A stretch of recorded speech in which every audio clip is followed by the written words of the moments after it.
Good afternoon, YouTube. I am Adam Steele for the Hot Pulse Studios, and today we're going to be looking at 2Note's Wall of Sound plugin.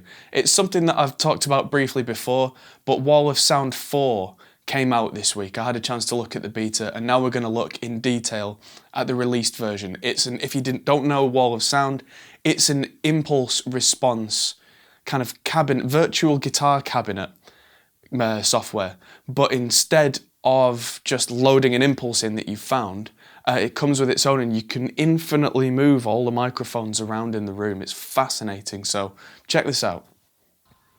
Ladies and gentlemen, welcome to today's tutorial. It's lovely weather here in the north of England today, so I thought I'd do something a little different and do a tutorial from outside. So here I am on our golf lawn in the strange little town that I play, plugged in, ready to go. Today's tutorial is going to be about 2Note's Wall of Sound plugin. Now, Wall of Sound, for those of you who aren't aware, Wall of Sound is a plugin that's used to simulate a guitar cabinet with relevant microphones on it. So let's say that you have a recording of a guitar head, either through a load box, or you got a speaker DI or a capture effects loop or a preamp out, let's say, and you then want to make it fit into a mix but without blasting it back through a cabinet and mics. Maybe that's not efficient for you. Maybe you're in a situation where you're in a bedroom or even in a studio where you can't really be blasting guitar noise out, say it's 3 in the morning, or maybe you're on stage and you want to send a signal out to the PA system without flooding the stage full of noise. This is one of the ways that you would do it. And the reason that I'm reviewing Wall of Sound today is that Wall of Sound 4 has just been released. And for those of you who are familiar with Wall of Sound, there are some new features which are quite interesting, which may help you along your tone quest. So let's flick over and have a look, see what's new. So I've got a guitar track going on. Now, this is just a project that I'll be doing a tutorial mix through on in the coming weeks, but I've picked out a guitar track that sounded a lot like this.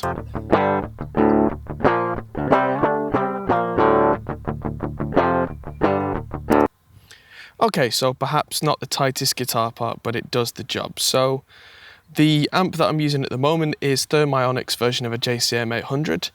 If you were to capture a guitar head sound straight out, it sounds like this, and it sounds terrible, so here's a fair warning.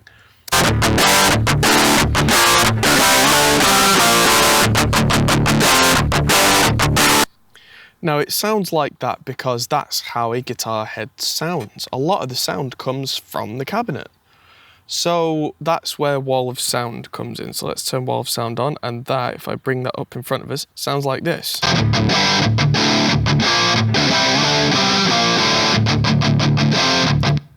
Which suddenly sounds quite nice. Now I've kind of got all guns blazing here, all the options are turned on, and there's a lot to go at. So I'll try and break it down a little bit for you because this screen is quite complicated. If you've not seen Wall of Sound before, this will be a quick kind of guide. So first thing to note in the top right is the size button. So if you load this up and it's this big and it's tiny, the buttons here can make it big or really big if you've got like a 5K screen or something stupid, so that you can read everything nice and clear. I like to have it covering a lot of the screen like this, because usually I either have the window open looking for things or I just have it closed completely. So the first thing over on our left here is that we have choices of different cabinets. So we drop that down, we've got guitar and bass. It then breaks it down by cabinet size. And then the cabinets that you have bought, because you buy separate cabinets depending on the tone that you're looking for, come down into this list. I'm currently outside away from Wi-Fi access, but if I click the online button, there's a system called La Boutique, where when you are signed into 2Note's system, you can try out any of the cabinets that are on there, and one microphone at a time, give them a bit of a listen to before you decide whether you want to buy them to use in a mix, which is quite reasonable, I think. And that's an interesting thing that's worth mentioning right now is the pricing structure for Two Notes.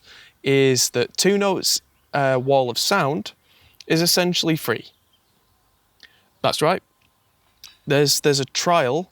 I think it lasts for, I think it was 7 or 14 days, where you get a couple of the cabinets given to you. If you buy one of the guitar cabinets, which is €8, any one of the cabinets on the store, you then own Wall of Sound. Done. That's it. So essentially, this entire software is €8, which is an absolute bargain. I mean, if you buy the entire set of impulses, that's going to run you up quite a big bill. But they also do multiple discounts, so the more you buy, the less you pay per cabinet. So if you decide you want the whole shebang, yeah, you do get quite a discount.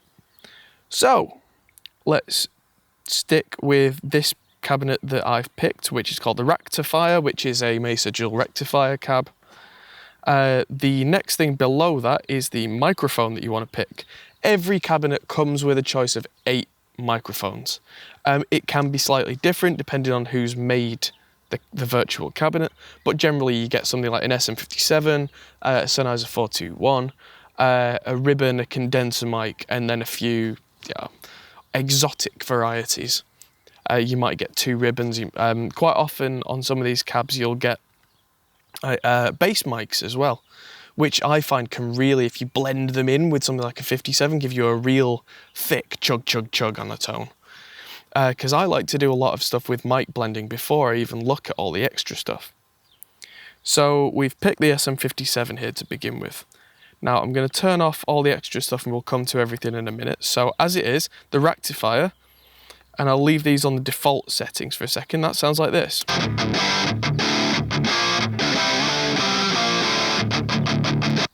Sounds quite reasonable, especially compared to without it on.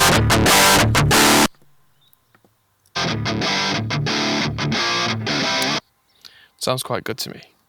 Now, that's where these controls come in, because to me, these are some of the most important controls. The distance, as you can see, the microphone's moving as I change it. It's actually simulating you pulling the microphone further away from the cabinet, which gives you more room sound, less bass, more of a kind of an ambient tone. So if you're doing a clean sound or kind of a bluesy sound, you might find that this actually gives you more of an ambience that you were after.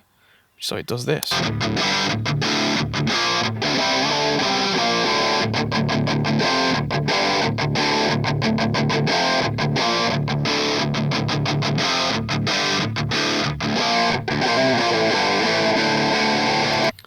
So you hear how there's much more of a diffused kind of roomy sound. Now the next tone control is the center. Now what that does, you can see the microphone moving in the middle again, is that moves you away from the middle of the guitar speaker right to the edge, and if you're further back it moves you off to the side so that the microphone isn't staring straight at the speaker. So again, you get a bit less treble, a bit more low end, a bit more softness in the tone, which if a tone's really melting your face, this is what you would probably do.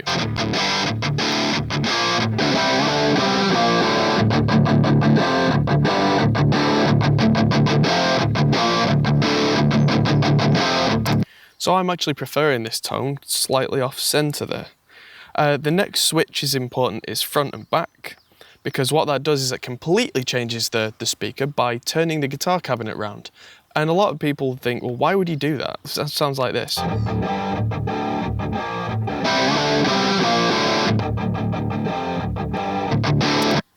And what that can be useful for is something we'll come to later, which is when you can stack multiple of these virtual cabinets, and then you can stack loads of different microphones. And quite often, especially on something like a small speaker cabinet, you might have a microphone in the back of the cabinet as well as the ones on the front to give it more weight and more kind of roundness and body.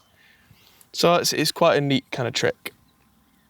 One that doesn't do anything right now, but will do if we're using more than one microphone, is Verify, because I'll come back to this later, but essentially if you've got two microphones on a guitar cabinet and you move one of them backwards and forwards, the relationship between the microphones changes and the sound really changes just from using the same microphones in subtly different places.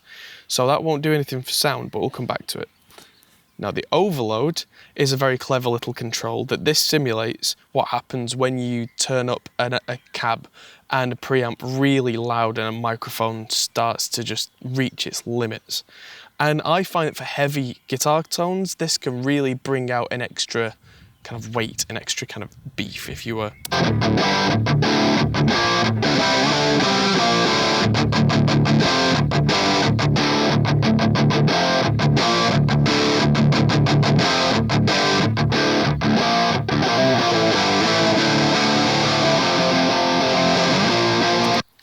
Cool, in this instance, I seem to like that maybe 30-something% up.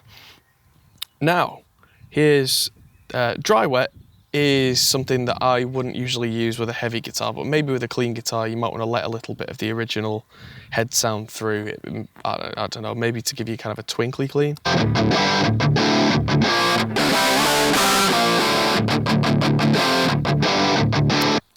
Yeah, not something I would do, but the control is there.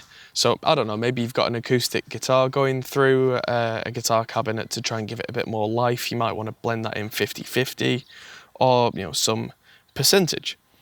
So now we get onto the interesting stuff. If you turn on each one of these sections, it brings that one to life. This is the guitar section. Now, they've changed this quite a lot. This is very different from Wall of Sound 3. So they've changed it so that there's the guitar section, which has frequencies where you would generally do things to the guitar. Bass, which is slightly different, slightly low frequencies, and less control up top. And then there's parametric, which we'll have a look. Wow, that is complicated. I mean, that's great if you want really deep control, but let's start with guitar. So low is just a high pass filter. That is a low cut. So with that, let's just put everything back to 0. Let's just put everything back to 0 and tweak these subtly as we go. So low, if you've got too much kind of whoop, whoop, whoop, whoop, whoop going on in the tone, you can get rid of that by turning this up.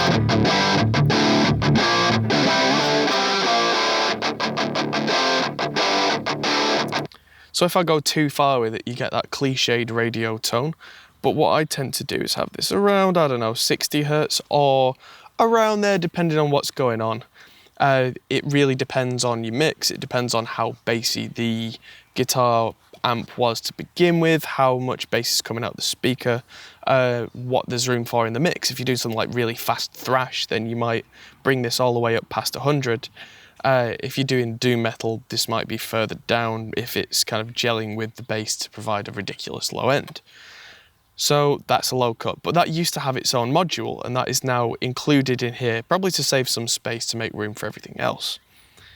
So on the guitar, we've got 120 hertz, which is kind of where that real low end comes in. So I can take a bit out or add some in this case.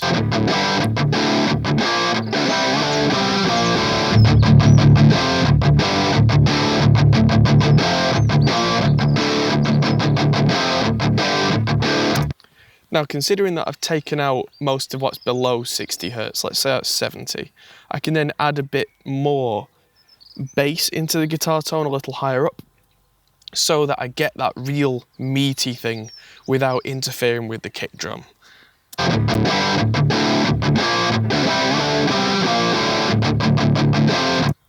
Now the next frequency, 360 hertz, because these are predefined if you pick guitar, that's usually where I find kind of the boxiness in a tone is. But it can also be kind of a richness if there's not enough of it in the tone to begin with. So if I turn this up, it'll sound a little richer at first and then start to sound boxy. If I turn it down, the guitar will start to sound clearer, but potentially start to kind of suck all the life out of it. So you've got to be really careful with this one.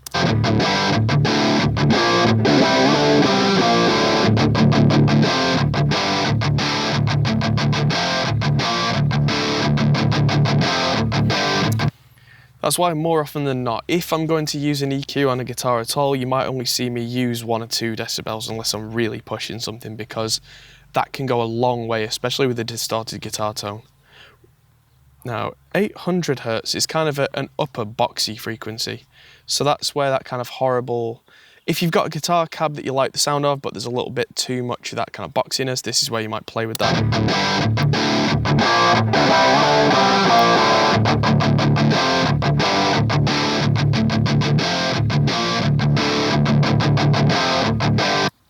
I find I can get a little bit of extra aggression out in that kind of region. So that's why I push it up a little bit there, but not a lot, just a little. Now 2K is where that real definition and bite is in the tone. That's the bit that will make a guitar more aggressive and stand out, but it can also be the same frequency range that will interfere with a lead vocal.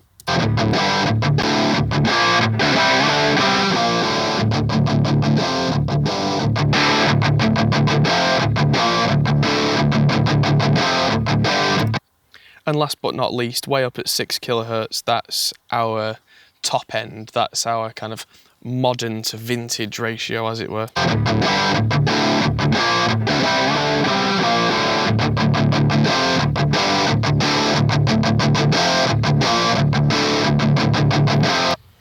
Okay, so if I turn that on and off,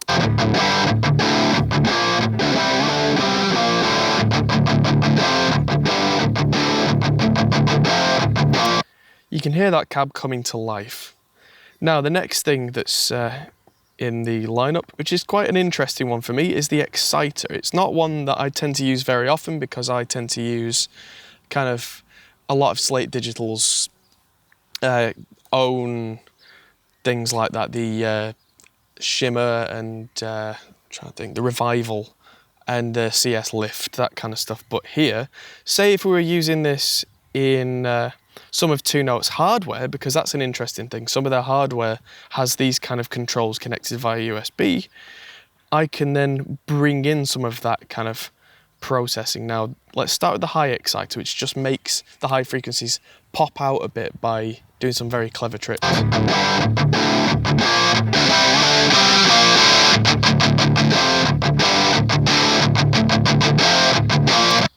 And an exciter is interesting because it's different to just boosting an EQ. If you boost the EQ, then you do end up with these resonant peaks in your tone, which is where things start to whistle and ring and start to sound awful. An exciter is not an EQ, which makes it very useful. Now, the low is exactly the same. It's not an EQ.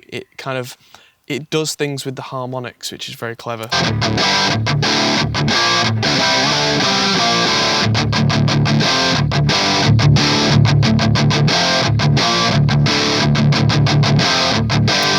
So suddenly this cab that sounded quite realistic now sounds hyper real, which again, if that's what you're going for in a mix, can really help a guitar cab to sit well.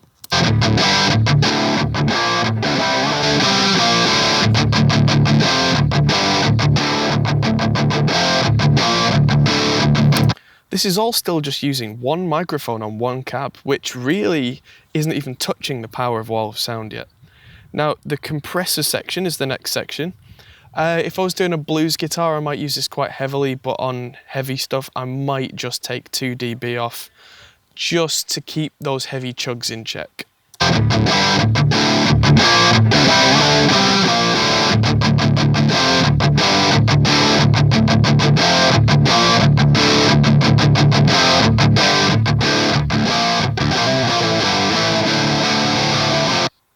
I just find that helps to keep a heavy tone in check, as long as it's just tickling a compressor, as long as it's not pumping so that we can't hear that.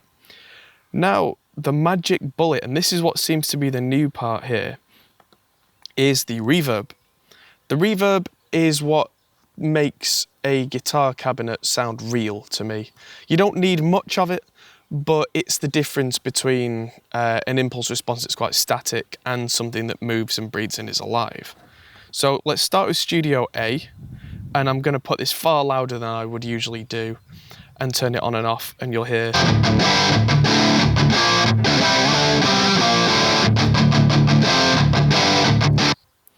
Now, what I tend to do, I'll bring this back to 0% and then just bring it up a little.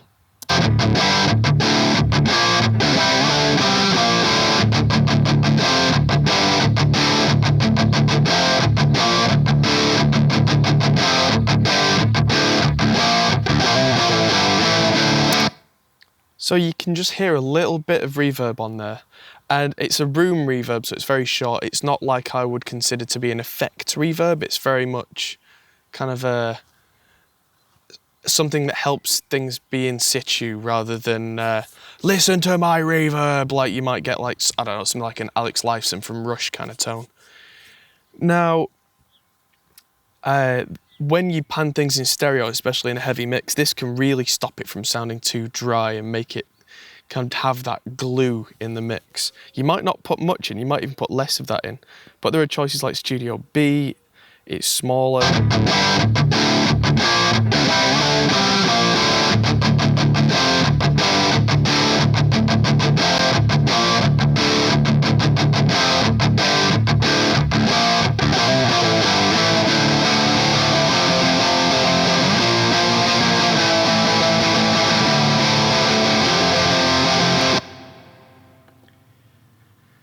Okay, so I like Studio B. I like to use a small, dry studio myself. But especially in a guitar solo, you might find that just a little bit of a big reverb, like a hall or something, just like 10% like I'm using here, will really help it to kind of sit above the mix and not just sound like a dry drone. And suddenly all the character can just breathe. Now, that's just with this section here. Now let's just link these. What you can do, that link button means that the left and right channels move, all the controls move exactly the same together, so it's the same cabinet, same everything, which is great if you're then feeding two notes of stereo signal, because that means that everything can be adjusted all at once on both sides. What I've done in this case is I've put the pan on these to the middle. They're very slightly to the right, but there we go. What I'm going to do now is unlink them again.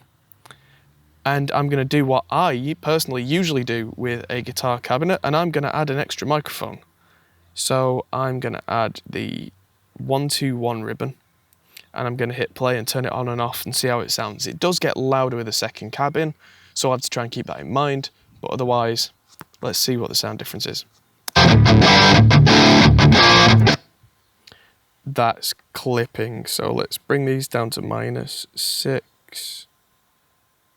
-6.2 will do.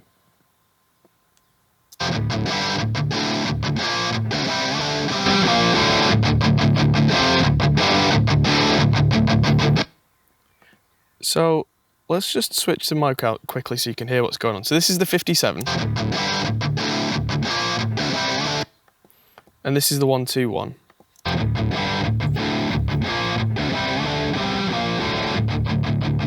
And the Royal 1-2-1's got a lot more of that low end in it and a lot more of that kind of beef. So when we add them together, yes, it's louder, but try and listen to...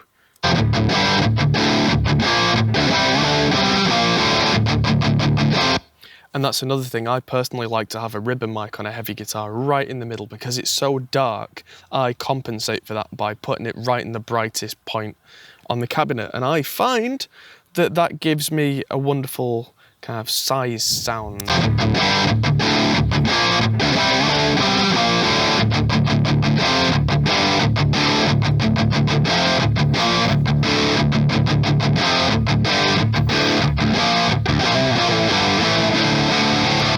Interestingly, the compressor on that 1-2-1, because of the extra bass in it, is ducking down a little harder and stopping that chug chug chug chug chug from blooming too much and really interfering.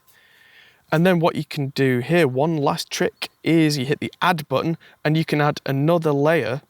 So I could add a completely different cabinet on top and blend them here, and I can keep hitting add over and over and over again, as long as you can keep the volumes in check so they don't overload the output. You can then add, I don't know, a British cab, a Mesa cab, a Vox cab, whatever. You can add as many different microphones as you feel helps your sound achieve what you have in your mind. I personally tend to stick with just 2, but you can do that. Now, one last feature to talk about today, and this is really quite an interesting one because this is the big new thing in Wall of Sound 4 that wasn't in 3, and it's this little conspicuous button at the top left, switch to arcade. Now if I click that, it's going to tell me that it's going to change the sound of the preset, and that's understandable because what it's going to do is be almost essentially a completely different plugin. So this is the arcade section. Now let's start with just one side here and have the other side muted. This may appeal to someone who wants all these sounds but wants it to be a much quicker kind of experience, something that's much more, I guess, simple because you want to focus on other parts of your guitar tone. So it's dead simple.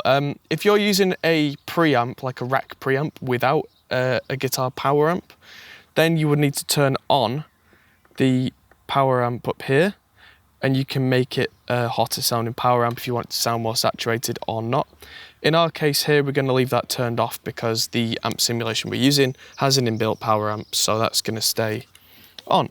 You make sure your levels are hitting the top of the green, and then you hit play.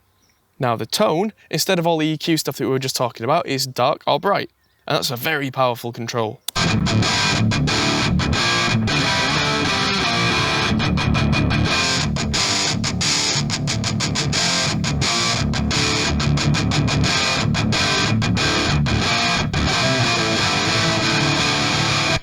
So I'm going to stick with a slightly darker tone here on this control, and I'm going to look at the vintage modern contour.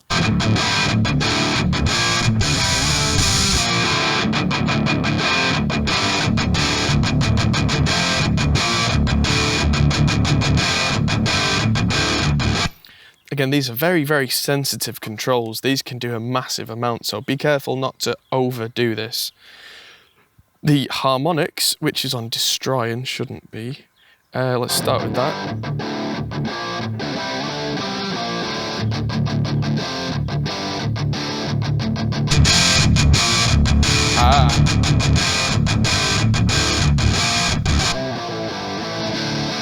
So it seems the destroy button on harmonics really takes the exciter up into the crazy levels.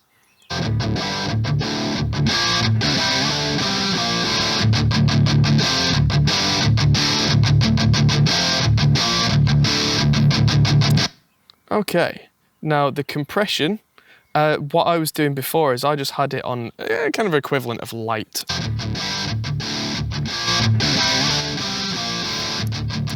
Now it seems to have brought the level down, so I'm going to turn the output volume up a bit to match.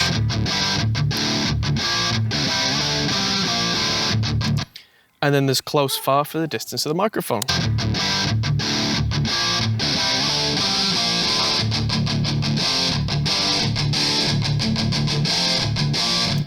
Which seems to be bringing in the sound of the room at the same time, so you're not having to play around with reverb separately from distance, which is quite clever.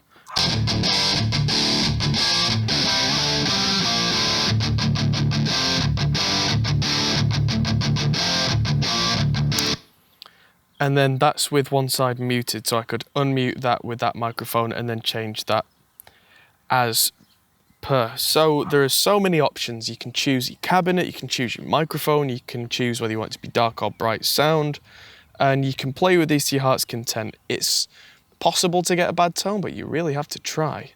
So that's Wall of Sound. It's not like using something like an impulse response where you have one option. The variety here is so big, it's absolutely incredible.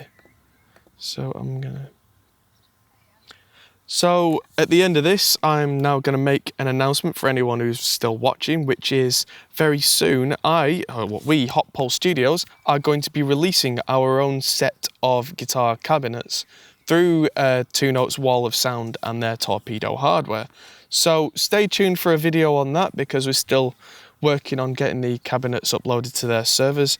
Can't tell you exactly how we're doing that because there's things like NDAs, but it's something that we're doing. And when they're ready, I will be letting you all know and doing a video about that and showing you how our cabinets sound awesome. I mean, that's the idea, right? so that you guys buy them and then we're happy people. So thanks for watching today, and stick around for the next set of videos. Hope you found this useful. Hit the like button if you found this really in-depth tutorial on wall of sound quite useful. Subscribe for more content like this, because every week we do a really deep dive on another piece of software or a mix. We also do comparison videos, gear reviews. We've got an upcoming set of interviews with British audio companies. So there's a lot to look forward to. So check it all out. Hope you all enjoy the nice weather where you are when it happens. And thanks for watching. I'm Adam Steele for Hot Pole Studios, and I'll see you in the next video. Take care.